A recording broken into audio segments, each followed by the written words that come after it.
Ouvir seu podcast favorito já virou tradição, né? Tipo Chester Perdigão no Natal. Afinal, só Perdigão tem Chester. A common sense recap of the day's biggest stories. It's John Catsimatidis and Rita Cosby. Katz and Cosby on 77 WABC. Breaking news, WABC. We have joining us now the great attorney, Thomas Kenniff, of course, first of all, representing Daniel Penny. Thomas, congratulations. First of all, your reaction, and Daniel Penny, I heard, was smiling and just felt relief today. Yeah, Rita, it's great. It's great to be here with you guys, and smiling would be an understatement. We're elated. We could not be happier to finally get justice for this great Marine. Tom, they made him go through hell. Oh, yeah. Tom P. King. Have you ever seen a client who was so composed? I mean, throughout the trial, he looked like the Marine walking out of court every day. I'm sure you gave him a lot of assurance, but still, as a lawyer, you almost pray you have a client who is as honest as he was, but also that looks the part. He was tremendous. No, I can't take that away. I mean, look, as wonderful a job as our legal team did, it's not just me. It's a lot of people that had his back in this case, and not to mention the whole country who support. We couldn't have done this without. But it's not every day you have a client like him. But America should take a bow here, because this is Can we give him a ticker-tape parade? The type of person that our Marine Corps puts out. This is the real fabric of the country here. Thomas, can we give him a ticker-tape parade? Can we arrange it with the mayor? Mr. C, if you're backing that, I'll certainly show up. No, listen, I think we should consider it, because let me tell you something. This guy did the right thing by New Yorkers, and guess what? They treated him like crap. And enough is enough. Well, you know what? Listen, as much as this is a day of celebration, and, we've been celebrating for the last 5 hours, I'm not going to lie to you, we should not – that cannot be forgotten. The notion, right, that, because you walk out with a not guilty for a verdict, and rightfully so, that the 18 months of hell that this poor man has been put through for doing nothing other than trying to stand up for his fellow neighbor, people he never knew, people he never laid eyes on before. What this district attorney's office, has done to him, no, it doesn't just go away because the jury says not guilty. So everyone, as much as we're elated and we're euphoric, and rightfully so, no one should forget that. Nobody should forget it. And Mr. Kenniff, what did I call you? Attorney Kenniff? Tom? Counselor. The winner for justice. That's what you can call him. My daughter, who's GOP chair in Manhattan, wants to propose you to run for DA again. Well, I don't know about that. But your daughter is AJ is top notch. I have nothing but respect for her. She's a wonderful human being. You should consider it, because look, I think you have the name recognition. People know who you are. And listen, I have nothing against Bragg, except I don't think he's doing the right thing. Also, John, Tom is also being considered. Congressman King. Yeah, I was going to say, without making a commitment or anything, Tom, I've heard from a number of people you're being considered the United States Attorney. Well, there's been some talk about that, but look.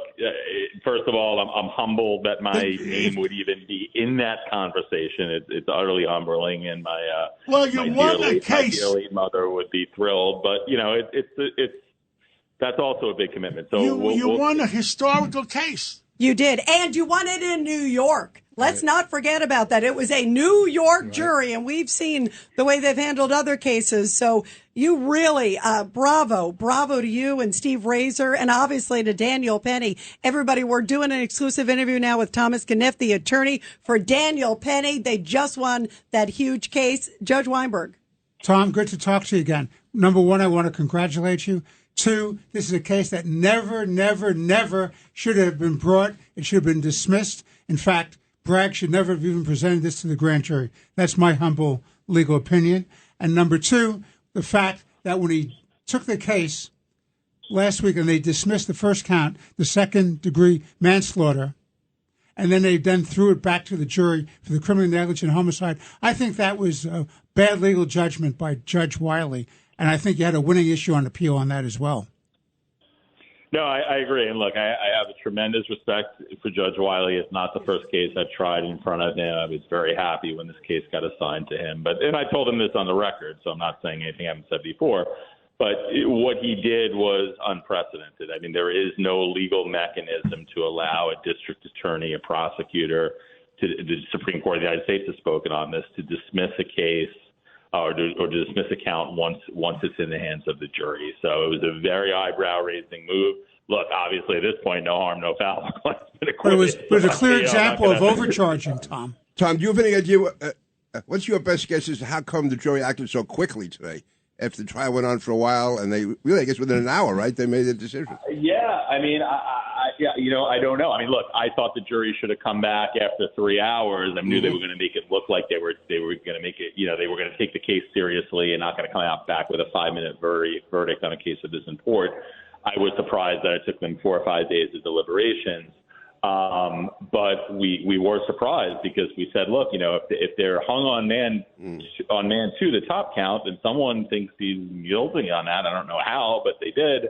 So for them to reverse course like this, we were thrilled. We thought maybe they'd come back with a hung jury. I don't know. Look, maybe somebody had a catharsis over the weekend and, just came to their senses, because this was the only sensible verdict. There's no question about that.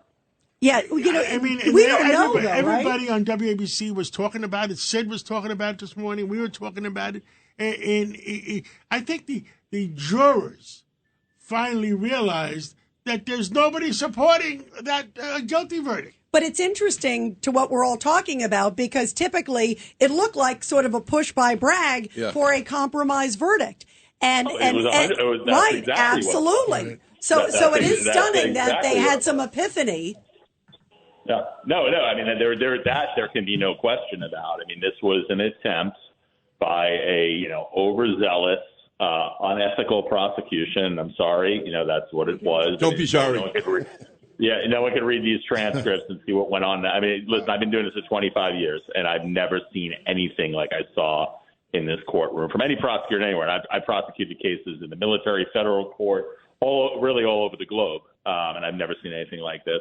So it was a last-ditch attempt to try and salvage a conviction.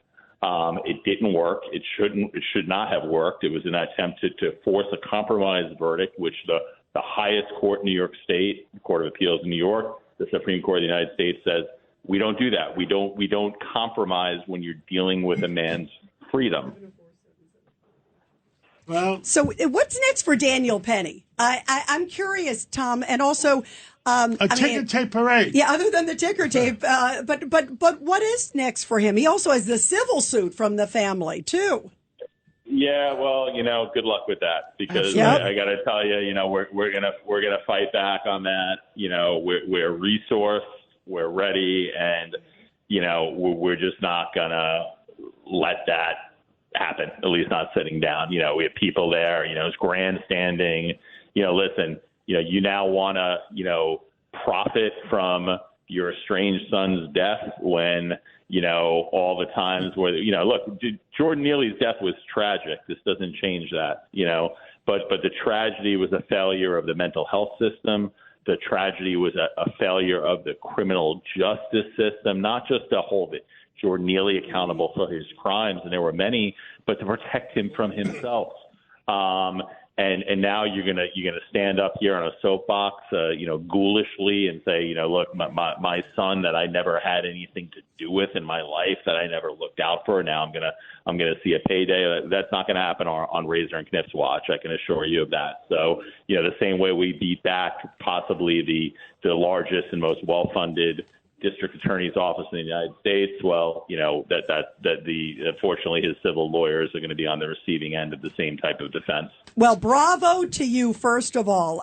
Thomas Kenniff, definitely a hero for justice. Maybe a future U.S. attorney, maybe a future DA. You never know. Either way, you want him on your side. I'd like the great incoming President Trump to maybe appoint me to like ambassador of Monaco. That sounds much. I'm sure. I want an appointment too. I was just suggesting to Rita maybe ambassador to Third Avenue. You're already that. Tom, great job. Where Really. all I have to think about is people's passport applications. Yeah. How's that? I don't Tom, blame what you you. did was superb. What you're up against is absolutely phenomenal, especially a New York County jury. It's great job. Great job. Bravo. I appreciate that, Judge. Thank you very much. Thank you, Thomas. Thank you. Congrats. Huge congrats to you. Thank We love you. you. Thank you. Congrats. Wow.